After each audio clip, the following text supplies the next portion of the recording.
we were listening to, but it was nevertheless there was another song. We're glad to be here. It is Friday. It is Faithful and Feel Good Friday, and so we are attempting to do the best we can to feel good on this day. Tawanda, how are you doing? I'm feeling great. Friday. Friday, trying to Thanks get for back into asking. that weekend. This is actually the last day of my vacation from all the other jobs that I have, and so I go back to everything on Monday.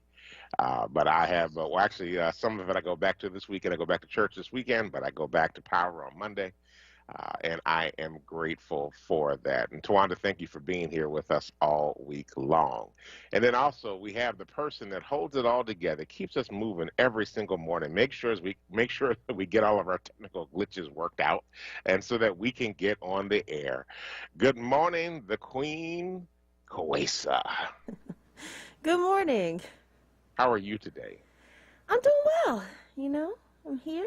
I'm good. Yeah. How are you It's both Friday. doing? Hanging in there, hanging in there. You got big plans for the weekend? No. No, actually, I do have a sorority meeting.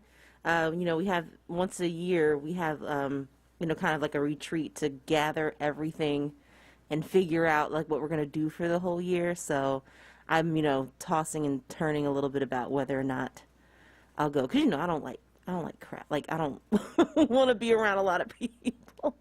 So I hear you. Look, yeah, this coronavirus Delta variant is no joke. right, exactly. So I'm like, and like it's gonna be at a park. So it's not like virtual. I can't. So I'll miss all the information if I don't go. So I might be like sitting all the way in a corner somewhere. I don't know. We'll see what happens. Understood. Definitely understood on that one. Understood on that one. That's cool. How was your ride in today? The ride wasn't too bad. Honestly, it really was fairly easy. It was raining though when I started to drive in. Like it was fine when I left, and then all of a sudden it was like pouring, and then so I don't know if it doesn't look like it's still raining anymore. I actually see a little bit of sunlight on the horizon. It's a very beautiful, like sunrise. It's pink and purple and a little blue over here. So I'm happy. It's quite lovely out. But it's still warm and it's muggy because rain. So there's that. It's dark. Yeah, It's just dark. yeah. It's nice that you can see the sun coming up, but when I look out the window, it's dark. It's just like, oh, geez. I got you. I got you. Well, cool. And no problems with the trucks this morning, huh? It wasn't trucks this morning. It was one lone car just going 15 miles an hour, and we were all like, "What's happening?" We thought it was. I'm saying we, like collective we, like I know what the other cars are thinking, but we all were like starting to try to like swerve a little bit to see what was happening like ahead of us, and it was just like one little car, just probably didn't know where they were going, but and it's a one lane to get here for part of my trip, so I was like, wait, come on, So I think, Shimon. personally, I think our conversation yesterday jinxed me. I had to get on 95 yesterday and going south. And I followed, there was a line of cars that were moving at the same speed on all four lanes for about 20 miles. And I was losing my mind, literally losing my mind. It's the worst. And and there was a car behind me that's flashing me, telling me to move over, and I'm like, move over to what? you know, I can't go. So I moved over, and then they got their sit there, and they were flashing the other person who did not move, stayed in the lane, just stayed and rode the lane the whole 20 miles on 95 in the middle of the day. It's a terrible experience. Terrible experience. And they were doing, I think they did no more than 60 in the fast lane. Oh, Lord have mercy. For any police officer out there, I was doing 55, but they were they were doing 60. So I just want to say that you all messed me up yesterday. Thank you, Kwesa. Thank you, Tawanda, You're welcome. for jamming me up as I got down on the road and got stuck behind. My mother used to say it was an old man with a hat, but it wasn't in this particular circumstance. It was not an old man with a hat. It was a lady who was not older, but she was just moving really slow, really slow. Very interesting piece. When I get stuck like that, and it's an extended period of time, I think like maybe I should just get off and get a sandwich or something because this isn't working. Like I need to get away from this entire group of people. Um, so my time would be better spent having a frappuccino or a croissant sandwich or a slice of pizza. Uh, so I tend to make those decisions. I can't handle 20 miles. I can't. Well, I. So here's the thing that happens to me in these particular moments. I begin praying and having a conversation with God. And sometimes I'm sitting there saying, maybe God is trying to tell me to slow down. Maybe God is trying to tell me not to move so fast. Maybe I need to just slow my roll. Maybe, this is helping me to avoid something down the road that if I Okay. was moving fast. I try to put it in perspective because part of me is like, I'm getting ready to lose my Christianity in this moment. You're ready to lay down your religion. I'm getting ready to lay down my religion for and say some things that I really should not say. Use some physical gestures that would not be helpful. And I'm like, but okay, maybe this is preventing something down the road. Maybe there's something else going on here. I just need to slow my roll for a minute. I am going too fast anyway. Let me just, and I try to do the best I can and for as long as I can. And then eventually at some point, I'm just like, okay, I got to go. I got to get it past them. Mhm. And that's what I do. So I try to use that moment to pray and reflect and to be faithful. Even the Judge McCabe, was like, it has been said there's a special place in Hades for people who drive slowly in the fast lane. There is. Tell him, Judge. Like there is. This is not. So I try to slow my roll because I mean I can I can I have I can move when there's nobody in front of me, and and I will get up the road very quickly. So anyway, so it's been a lot going on in the news right now, and we need to kind of shift over to that a little bit and talk about some of the issues that are happening. As we're continuing to hear, the Delta variant is wreaking havoc across the country. And there's actually some interesting things that have happened as a result of that. There are now 3 senators, U.S. senators, that have tested positive for COVID-19 in breakthrough cases that we need to take a look. And it's going across the spectrum of the political ideology. So Senator Angus King, who is an independent from Maine, Senator Roger Wicker, who's some Republican from Mississippi, and then Senator John Hickenlooper, a Democrat from Colorado. Some people remember him because he actually ran for president, was a Democratic nominee for president. All have tested positive for breakthrough cases of the coronavirus, meaning that they had already been fully vaccinated. And actually, it was Senator Hickenlooper and said, wow, I have this now. Imagine what would have happened if I did not have the vaccine.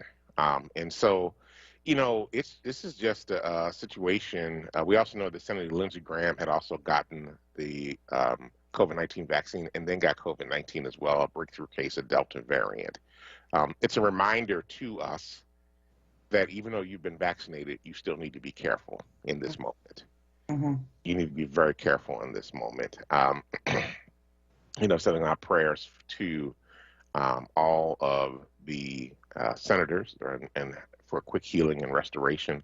And I gotta give him credit. I had to make a snarky comment somewhere along the line. Lindsey Graham actually said he was praying for his friends and colleagues in the Senate. And I'm like, really? I'm like, really?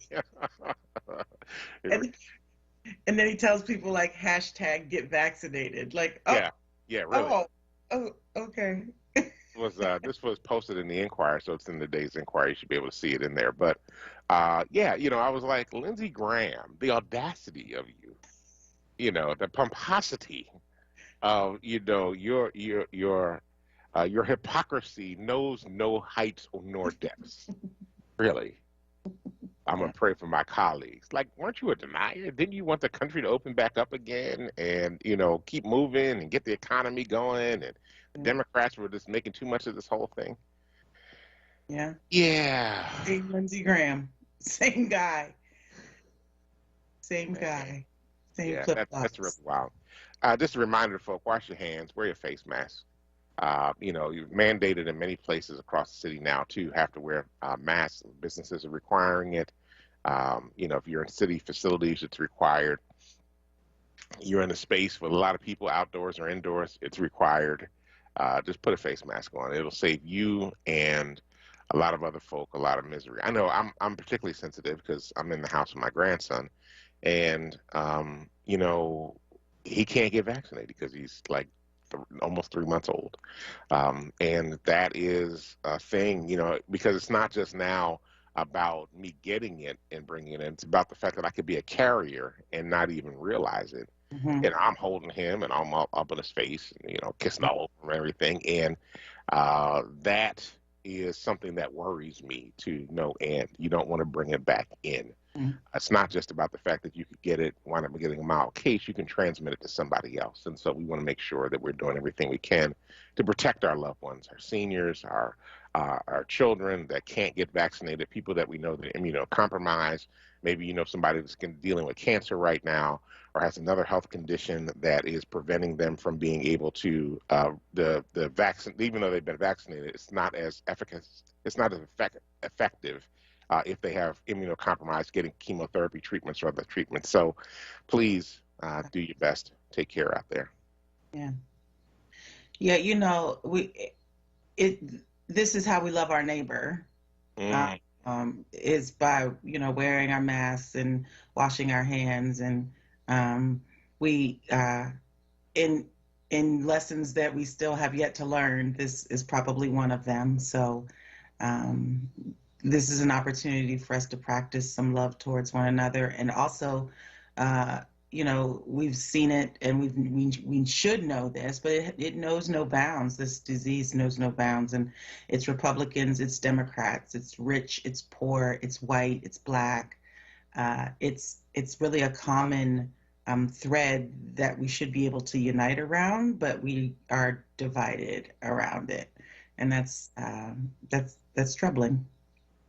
I got you. Well, look, we're up on our first break, and so we want to go and jump into that, pay some bills. So you're listening to the Power Hour on WURD, Progressive Black Talk Media. This is Dwayne Royster and special guest co-host Tawanda Starworth. We'll be right back.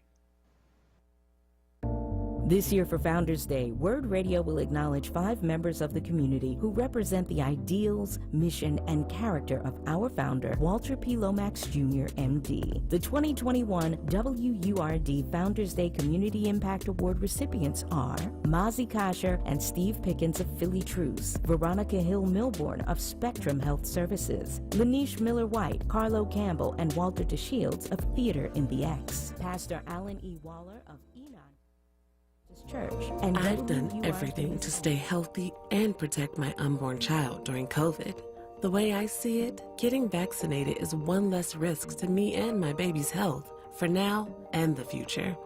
Plus, free vaccines are available in my neighborhood. You don't even need an appointment. Just walk in. You have the power to finish this. Visit pa.gov/COVID for more information. Paid for with Pennsylvania taxpayer dollars.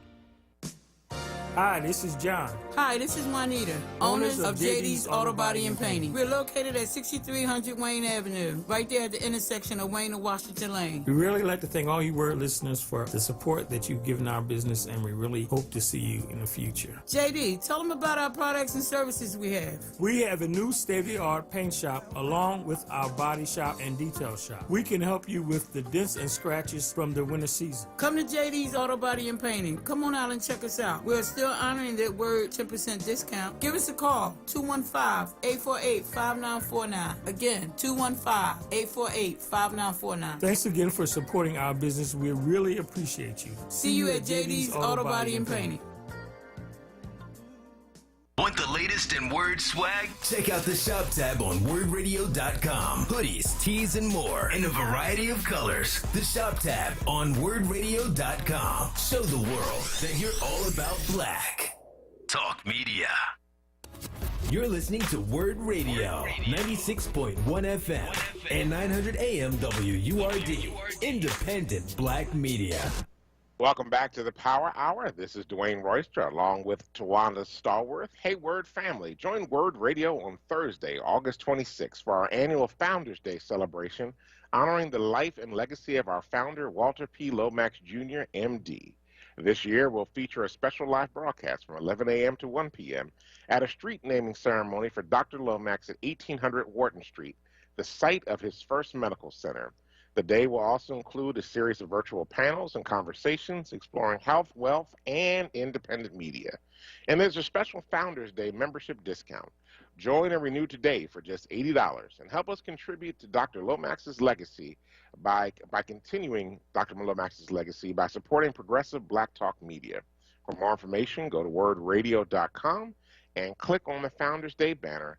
We look forward to seeing you on Thursday, August 26th.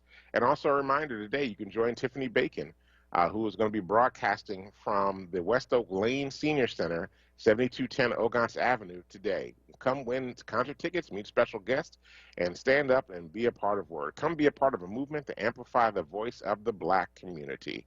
That's, again, the West Oak Lane Senior Center, 7210 Ogontz Avenue, from 10 a.m. to 12 noon today. To come participate in all of those things. It's a lot going on, and WURD Radio is in and a part of the community. It's all good. All right, so I got to address this comment that Raphael made. Raphael, my brother, says, this is the first time I ever heard you talk about prayer and God on the air, Bishop. I've been listening to you for a while now. It's all politics all the time. Okay, let me address this. So for me, a lot of people compartmentalize faith. And so faith is what you do on Sunday, faith is Bible study, faith is, prayer, it's, communion, it's baptisms. For me, on the prophetic side, faith is politics. Faith is always about politics. If you want to see faith alive and work, go to a church congregational meeting. You will see politics at its absolute worst. I'm sorry, it really is. Politics in church can be really tense. Politics is in everything, because if you go back and you read, at least from the Christian text that I'm reading and the Hebrew Bible that I read, politics was deeply a part of faith. And so I think for me, there is no separation from politics and from faith. Politics is part of the way that faith gets met out in the world. Yeah. And that the way that faith happens in the world. And so sometimes, because of the way the world operates in politics, it acts like there is no faith, or that there aren't ideas about what God wants us to do in the world. So there are some preachers that specialize in being excellent preachers. I'm an okay preacher. There are excellent preachers out there. There are pastors out there that specialize in pastoral care. I'm okay in that, but there are those of us out there that specialize in the prophetic call of speaking truth to power. And that involves us understanding politics at a very deep level so that we can engage in the public square. We're public theologians. We engage in the public square. We are able to debate with the best secular minds, the best political minds, the best legal minds, the issues about where the world could be. We could also be considered ethicists at the same time, because we're trying to figure out how to make the world a more ethical and moral place for people to be able to live their full best lives. So every day when I get on this program, or every day when I go to work, I might not be seeing Jesus every 5 seconds. I might not be offering up prayer every 5 seconds. I might not be jumping and shouting hallelujah and doing a buck dance in the middle of a meeting that I'm doing every 5 seconds. But what I am doing is talking faith, even when I'm talking about politics, even when I'm conveying ideas about what I'm doing in the midst of the world. That's what faith is to me. Because it is not something that you put in a corner or something that you just do on a Sunday morning, or this is just what I do, and then all my business is over here. To me, business and politics and education and and government and everything is all faith. It's all faith all the time for me. So please, when you hear me talking, understand I'm coming from my faith, and I'm believing deeply that I'm speaking from a place of faith about the work that I do and the wrestling that I do with it as well. So I'm thinking about Stanley Hauerwas in this moment, and the way that, as you say, that our faith is played out in the political arena, right? That we can't divorce our faith from how we operate. That's not how it works. It's not something that you, like we said earlier, to lay your religion down. It's not something that you can lay down and then pick back up again. It's how we operate in the public sphere. I can't operate and interact with people on a level of deep thought without my faith, right? So it's my foundation. But what I won't do is perpetuate a white-skinned Jesus in the name of holiness and in the name of salvation and salvific glory, when he was actually a brown-skinned Palestinian Jew, and we can't reckon a cross with a lynching tree, no less with our black and brown brothers in the street being shot down by the police. So if we're not able to have those conversations and talk about faith and politics, then I don't want to hear any critiques about I'm not praying enough, or I'm not saved enough, or I'm not showing forth these ways that make it acceptable to be a Christian in anyone's perspective. That's not what I'm here for. The God that gets the glory in my life isn't one that I can see with the naked eye nor talk to on Facebook. So what I'm gonna do, what I'm finna do, So what I'm finna do is to keep Jesus in front of me and know that the work is long and hard, and that I will continue this fight, inspired by the Holy Spirit, and continue to do what I believe I'm called to do in this moment. Absolutely. Go. Yes, you preaching there, Reverend. You're preaching. No, I mean, this is actually kind of funny that we have this conversation, right? Because I hear this from people all the time. They're like, oh, you guys talk politics all the time. And actually, to me, I'm talking my faith. I'm talking about what it is that God is calling us to do in the world. Dr. King was about building a beloved community, organizing people and moving them into action. And it wasn't just Dr. King. Ella Baker was doing that same work. Mary McLeod Bethune was doing that work. So many, Fannie Lou Hamer was doing that work. I think we had to make sure we do when we do that Hall of Fame roll call, we're calling out the sisters as well, that we're really about that work.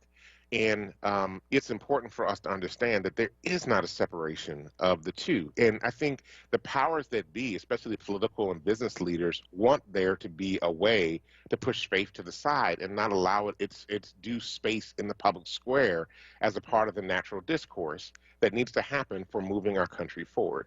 And so for folk like me, who are very vehemently like, no, we're going to be in the public square. We're going to be in the center of this conversation because we have a moral edge that we have to bring to this. Moral politics is what it's actually a field called moral politics that we're bringing to the edge. I mean, in the theological world, we also talk about being public theologians, which is the same thing. It's about bringing that edge to the conversation and really challenging the powers that be and calling it out for what it is. I don't believe that you put your faith in a corner. I don't believe that it's just a piece that it's just there on Sunday mornings. It's about an everyday thing. And I think God's got something to say, like you said, Tawanda, about Black folk being killed in the street. but has got something to say about our children getting a really poor quality education, that God's got something to say. As a matter of fact, I know the Bible's got things to say about inequities and inequalities and ill treatment of people and people being marginalized. As a matter of fact, the Bible is mostly about communities that have been marginalized throughout time immemorial and about ways to fight back against that, right? So there's ways that we have to begin to take a look at this and have a much broader understanding of faith, which is part of the reason why a lot of our young folk are saying, I don't want your religion, because your religion is not holistic. It does not look at everything and take that in consideration. And so they're coming along having a sense of faith that is about just as much about the streets as it is about being in the pews on a Sunday morning or being in a synagogue or being in a mosque. They're about all those things. We have to have a very healthy view of the world and have to believe that God wants to speak into every aspect of that world, not just what we do in church, but what happens in the world itself.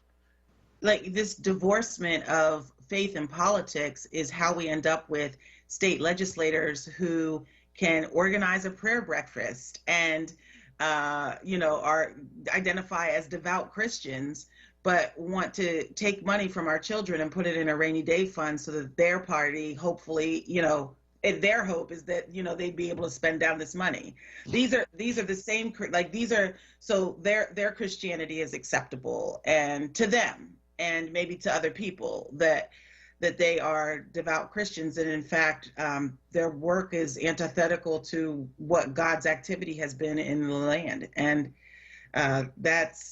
I don't like that. That's not that's not what this is.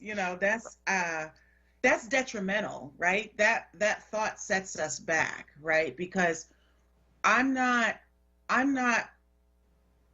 and I think this was the case in Jesus' time too, right? So Raphael's talking about the Sanhedrin and the Pharisees, right? And there's this constant jockeying for trying to understand God or manipulate God to put God in a box in ways in which we can understand.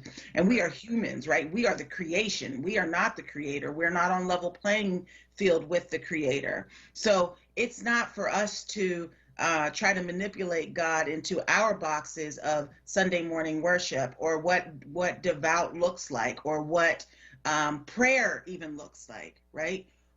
That's not for us, right? That's above our pay grade. And if we keep in front of us the things of God, the justice of God, the righteousness of God, the call of God, in order for us to move forward, that's the direction that we're going in. So if you think I'm going to not come to an action or I'm not going to do, prophetic work so that I can go to a prayer meeting, that's But see, in my estimation, the prophetic action is the prayer meeting. That is the prayer meeting. I won't forget when we went to Harrisburg recently. And I mean, we hadn't, seen each other for a very long time because of all what's going on COVID. And I remember, after we got out of jail, folk were saying, well, what's it feel like? It was like, this was like church. I mean, and it was church. We were actually singing in the jail. Yeah. See, folk don't know that. While they held us captive, we were singing the songs of Zion. Yeah. And we were encouraging each other in that particular moment in space. And we felt like we were doing the will of God, even in that. It wasn't in a church. It wasn't in a pew. We weren't on our knees at the altar.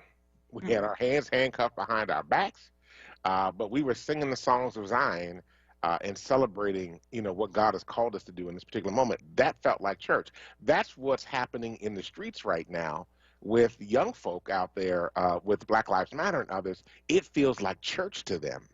It's that place where they get to emote, they get to sing, they get to chant, they get to express themselves. They get to come into a fuller sense of who they are as a person in the world, and they get to be able to express that in very powerful ways, and they are worshiping under the canopy of God's heaven at the same time. And that's what's powerful in that particular moment. And that's why, some of the ways that we do church now is not going to help us anymore, because our young folk are saying we need a fuller experience. And, y'all just talking about prayer. Prayer is good. Don't get me wrong. I'm not saying it's not good. Y'all just talking about communion and baptism, but not fully living into communion. When we can commune, we can break bread together, one with another as equals at the table. When we can actually able to baptize one another, not just with the water from the Jordan, but we can baptize each other with the tears of our hope. At the same time, when we can have that shared experience, that's worship, y'all. That's what God's calling us to do in this particular moment. When everything feels like it's going in the wrong direction, where we are the people of hope who show up and say it can be better. And not only can it be better, we can show you the way to make it better. We can show you the vision for what it looks like when people are whole and people are thriving and our children are safe and people are comfortable with one another. That's the work that we do. And part of that, and being a part of that work, also means that we have to engage in politics. We don't sit there and let politicians and business leaders invite us to meetings just to offer us a opening prayer or a benediction. We're there because we are a part of the meeting and that we're bringing our voice fully into that space to make sure that people know what the will of God is in that space. You said communion, and that's one of my, I love the sacraments. And I think about the blood. And, we can celebrate communion, in our respective churches, those that celebrate the sacrament. But there's atoning blood being spilled in our streets. And if we're not in a place where we can use our faith to reckon the two together, to be able to understand that that the blood still works, right? Then we're really spinning our wheels, right? We're wasting time putting money into beautiful buildings so that they just stay beautiful, when the actual prophetic work of the gospel is to be with the people, is solidarity, and it is. That's right. Right. At least Christian faith, right? And when we understand the other faiths out there, but that's what Jesus did in our faith. Sure. People. Sure. And on the side of the oppressed. Right? And I think recently, and probably since my time with Power, that I've been able to understand my Christian faith more in a global context, right? So that Jesus, takes on a new meaning for me as a Palestinian Jew, as an enemy of the state, and that makes a difference. So I'm not here for a white Jesus, make America great again expectation of what my faith should look like, because it ain't never helped me then, and it's not gonna help me now. Well, Selah. All right. Well, Ashe, amen. Well, look, we got to go take a break on that one, and we will have some moments of reflection while we listen to these advertisements. You're listening to the Power Hour with Dwayne Royster and Tawanda Starworth. We'll be right back. Jefferson Health offers no-cost COVID-19 testing sites at St. Raymond of Pinafort Church. Testing is on Thursdays and Saturdays. The second testing location has been added at Richard Allen Preparatory Charter School. Testing is on Wednesdays and Fridays. For testing hours and more information, visit jeffersonhealth.org/community testing. Build skills needed for employment through the Philadelphia Skills Forward Initiative, a free upskilling program for workers displaced by the pandemic, those whose jobs are at risk for automation, and Black and brown workers. Complete courses focused on digital literacy, career management, and professional skills for a successful career. Get started today at chamberphl.com. The Black Words Book Club. Word Radio's conversation on books that explore the African American experience through social, economic, and environmental justice issues. Tune in the second Tuesday of every month on Evening Words with Nick Taliaferro, 4 p.m. till 7 p.m. The Black Words book for September is Race Against Time, The Politics of a Darkening America by Keith Boykin. Be sure to listen live, as Nick Taliaferro will hold a contest for a giveaway book bundle that consists of 4 titles from Kensington's Defina's Authors of Color's newest release. Yes, don't miss it. Tuesday, September 14th on Evening Words with Nick Taliaferro. Attention for Word members. Get your copy and receive a 20% discount when you purchase at Harriet's Bookstore or Hakeem's Bookstore. For more information on the Black Words Book Club, visit wordradio.com. The Black Words Book Club is sponsored by Defina. Defina is an imprint of Kensington Publishing Corporation, America's independent publisher, concentrating on authors of color. Now, a traffic update on Word Radio. This report sponsored by Mattress Firms. Volume building up just a bit. Vine Expressway westbound 8th Street through Broadacre Parkway through the Schuylkill Expressway. 95 southbound Common down the bridge, getting heavy through the work zone there. Again, Allegheny through Girard Building. Northbound moving fine. Schuylkill Expressway westbound. City out to Belmont. A light ride there. Continues eastbound. Still light around the curve. Again, late Montgomery through Girard. PA Turnpike, Bluebird 476. Still in pretty good shape. 4255 in New Jersey. Not too bad there yet. Get a king bed for a queen price at Mattress Firm. Save up to $500 during the best Labor Day sale ever on top-rated brands like Sealy and Sleepy's. Plus, get a free adjustable base when you spend $6.99 or more. For more traffic information, log on to sigalert.com. Jim Bachman with your Philadelphia area traffic. You're listening to Word Radio, 96.1 FM and 900 AM WURD, independent black media. Welcome back to the Power Hour. This is Dwayne Royster along with Tawanda Stallworth.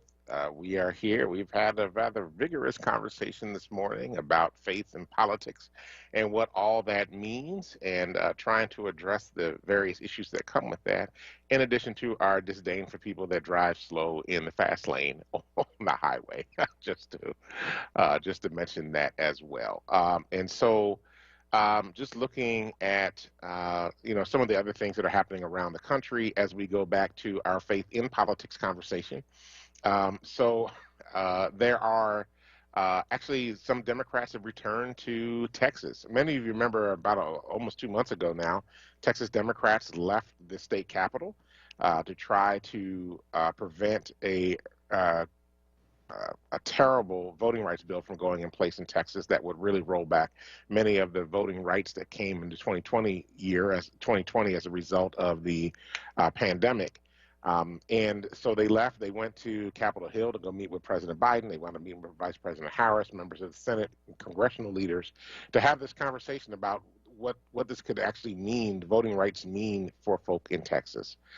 It's been over 40 days, and 3 of the Houston area leaders decided to go back to work and try to fight from the inside. That Greg Abbott, who is the governor of the Texas, called a special session. The first session ran out, and now there's a second session that he called special session.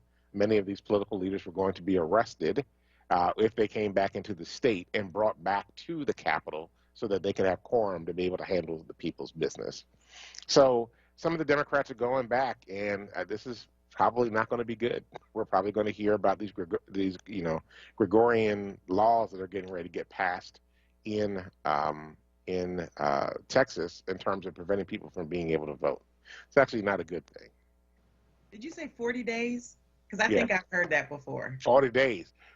Does it have a faith implication? My. Oh, yeah. That's definitely, I read that and I was a little terrified for what that means. But then, I have to believe that it wasn't all for naught. That they've made some moves towards strategy, and I don't know, but that's terrifying, that the voting rights are being attacked the way that they are, and that again we're so polarized on what we think good legislation is. Like, there's nothing wrong. I mean, I think there are some reforms that are needed, and I think a lot of folks who think like me would say that some reform is needed in some places, but the restrictions and the new laws that they're trying to put forth are really terrifying. And to think about the folks who have lost their lives in the battle for voting rights, and for just for trying to vote. That we're back here again. But this is white people and always wanting to move the goal line. So Just like when they've done that before, we have to figure out a new way around that. So hope we can do that. Yeah, yeah. There's this is an article by David Goodman and David Montgomery in the Washington Post that talks about this, and this is just it's really sad. They're going to go back into Monday and try to push these laws through. There were actually state reps in Texas that were hiding, literally in hiding, and they were talking about how every time they saw a police officer or somebody showed up at their door, and they were not staying in their own homes. They were deeply concerned about, what would happen. They could actually be arrested for, failure to show up and allow quorum to exist in the Texas legislature. I mean, honestly, if Texas is that concerned about it, they should just, get rid of that quorum rule, and then they could do whatever they wanted to do. But this is actually just a really horrendous situation that's about to happen, and it's not just taking place there. We have similar laws that are attempting to be passed here in Pennsylvania. We saw that the governor had vetoed a law, but then came back and said, "Oh, I guess we're okay with some voter ID stuff, and we're okay with these other issues." And we're sort of like, "What, really? Why is that?" And we're going to go back and do some voting things. And I mean, does not bode well for redistricting here in the state of Pennsylvania. It does not bode well for, we want the electorate open and available and people to be able to participate. And going back to the faith conversation, voting is one of the ways that people of faith exercise their faith by voting towards what they believe God would want. See, it's all connected, people. It's all connected. It's all connected. I've been trying to tell people this is all connected. Dr. Stephen Ray, who's the retiring president of Chicago Theological Seminary, has been a mentor of mine for many years. Some years ago, I went to Chicago and was there. This must have been right before the 2012 election. And Dr. Ray was a part of a panel along with Bishop Talbot Swan of the Church of God in Christ, Pastor Michael McBride, who leads the Faith in Action's National Live Free campaign around gun violence and police brutality. And Dr. Ray said that voting is a salvific act. And I was like, man, was not expecting that.